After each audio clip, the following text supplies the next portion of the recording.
La fédération est un outil national qui répond à des missions nationales. Pour autant, elle a besoin d'avoir des acteurs sur les territoires qui soient en capacité de promouvoir l'habitat coopératif sur le territoire concerné, mais également de répondre aux besoins de ses adhérents. Il y a aujourd'hui 3 structures régionales qui apportent des services aux porteurs de projets, que ce soit des coopératives d'habitants sur le territoire, comme que des groupes porteurs de projets et des citoyens. Alors les citoyens, tout simplement à l'échelle de la sensibilisation et de l'information, qu'est-ce que les coopératives d'habitants, des groupes projets en termes d'accompagnement dans leur démarche de conceptualisation de la société coopérative d'habitants, aussi bien sur les plans juridiques et financiers que sur les plans partenariaux et structuraux de la société. Et également de l'accompagnement pour les sociétés coopératives d'habitants sous forme de formation à l'attention des coopérateurs, mais de préparation à la révision coopérative. Les structures régionales ont pour vocation d'accompagner les porteurs de projets, quelle que soit leur capacité financière. Pour autant,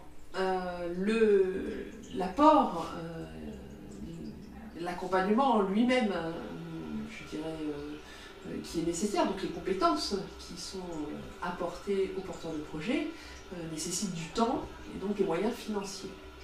Donc l'accompagnement a un coût.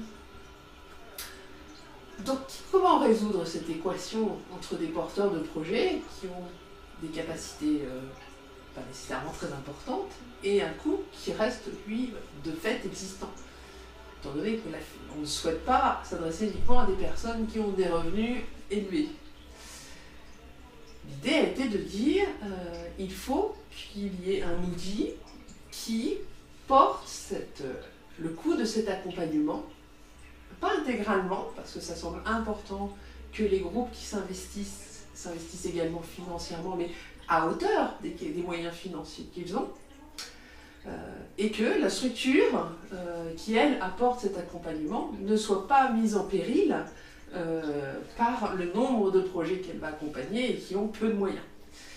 Donc ce fonds, cet outil financier, est nécessaire pour véritablement permettre un développement et un essaimage sur l'ensemble du territoire de façon sécurisée pour les structures régionales, mais également pour les groupes projets.